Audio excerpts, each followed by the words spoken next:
एक दोगलापन बताऊं, पैगंबर मोहम्मद के बारे में गलत बोलना गुनाह है, सर तन से जुदा का नारा लग सकता है, या इस्लाम के बारे में गलत बोलने पे तुम्हारी हत्या कर दी जाएगी, या तुम जेल चले जाओगे, तुम पे मुकदमा होगा, ये तुम्हें धमकियां आना शुरू हो सकता है। और मैं आपको गारंटी के साथ कहता हूँ कि इस देश के आधे से ज़्यादा मुसलमान के दोस्त पाकिस्तान से हैं। आप इंस्टाग्राम चेक करके देखो, इस देश के ज़्यादातर मुसलमान के कनेक्शन पाकिस्तान से आपको मिलेंगे, अफ़गानिस्तान के तालिबान से मिलेंगे, बांग्लादेश से मिलेंगे, क्योंकि दुनिया भर के मुसलमान एक हैं। लेकिन इस देश में अगर कोई प्रभु श्री राम को गाली दे, महादेव जी के बारे में गलत बोले, शिवलिंग के बारे में, दुर्गा जी के बारे में गलत बोले, हिंदू आस्था पे चोट पहुंचाए, तो ऐसे भीमटों को आज़ादी दे करके रखा है संविधान ने कि आप गाली दो हिंदुओं को, आपको कुछ नहीं होगा।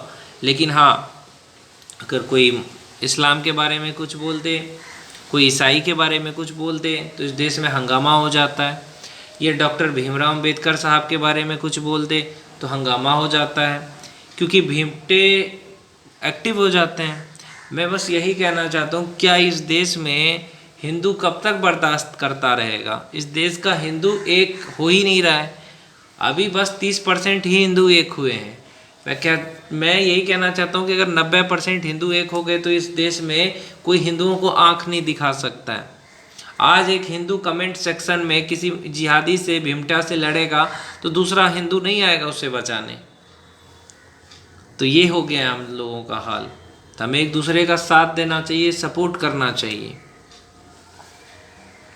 क्योंकि इस देश में हिंदुओं को और हिंदू संस्कृति को मिटाने की साजिश चल रही है। आप देख लो, कभी औरंगजेब की औलाद उनकी वो करते हैं, तारीफ करते हैं। जो लोग कहते हैं ना कि हम देश से प्यार करते हैं, तो औरंगजेब को अपना बाप मानते हैं जो देश को लूटा, मुगलों को अपना बाप मानते हैं जिन्होंने देश को लूटा, है ना। पाकिस्तान को भी बाप मानते होंगे, भले बोलते नहीं है। एक ये सब पाकिस्तान को भी अपना बाप मानने वाले हैं। खाते इस देश का है और गद्दारी भी इसी देश से करते हैं, और हिंदू संस्कृति और धर्म पे हमेशा हमला करते रहते हैं कुछ ना कुछ बोल के। तो इन पे ज़रूर कार्रवाई होनी चाहिए जो लोग भी इस तरह का घटना को अंजाम देते हैं। पर हमारे देश में हिंदू फिर भी नहीं जगेंगे। हिंदू जगो। देखो, हमारे सनातन धर्म पे अभी हमला हो रहा है, मिटाने की साजिश चल रही है पूरी दुनिया भर में। हम एक होकर के इसका मुकाबला करें, तभी हमारे धर्म और संस्कृति बचेगी। समझे? कुरान में क्या लिखा हुआ है, पढ़ो जा करके। काफिर कहते हैं हिंदुओं को, गौ हत्याएं करते हैं, हिंदू बहन बेटियों को फंसा करके शादी करते हैं, फिर उसको टुकड़े करके फ्रिज में डाल देते हैं। ये है इनकी सच्चाई, कि हिंदू लड़कियों से शादी करके उनको फ्रिज में डाल दे काट के, गौ हत्या करे। उतना ही नहीं, काफिर बोले रमज़ान के महीने में हिंदुओं का कत्ल करे, जिहाद करे, खाना में थूक फेंक करके खाना खिलाए आपको। समझे? ये इस तरह के लोग हैं। हिंदुओं का मजाक बनाए, हिंदू के देवी देवताओं का मजाक बनाए।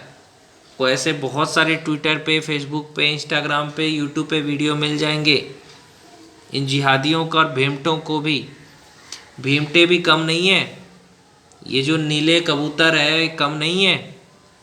आरक्षण मिल गया है, SC ST कानून का गलत उपयोग करके हिंदुओं पे जुल्म कर रहे हैं। साइंस जर्नी करके इनका एक चैनल है, जिसको अच्छे से बोलना भी नहीं आता है, और ये बराबरी करना चाहते हैं सनातन का, है ना। ये हर मूर्ति को कहते हैं कि बुद्ध की मूर्ति है। इतना बेवकूफ़ लोग हैं। तो अभी भी जागो भाई, सनातन धर्म की रक्षा करो। अगर सारे हिंदू जग जाएंगे तो ऐसे जो लोग हैं भीमटे और जिहादी, इनकी औकात नहीं होगी हमारे धर्म और संस्कृति पे बात करने की। ये इसलिए बोल पा रहे हैं क्योंकि हमारे में एकता नहीं है, और इन लोगों में एकता है। भीम और मीम एकता। तो अब आपका हिंदुओं का जो एकता है वो बनाए रखें।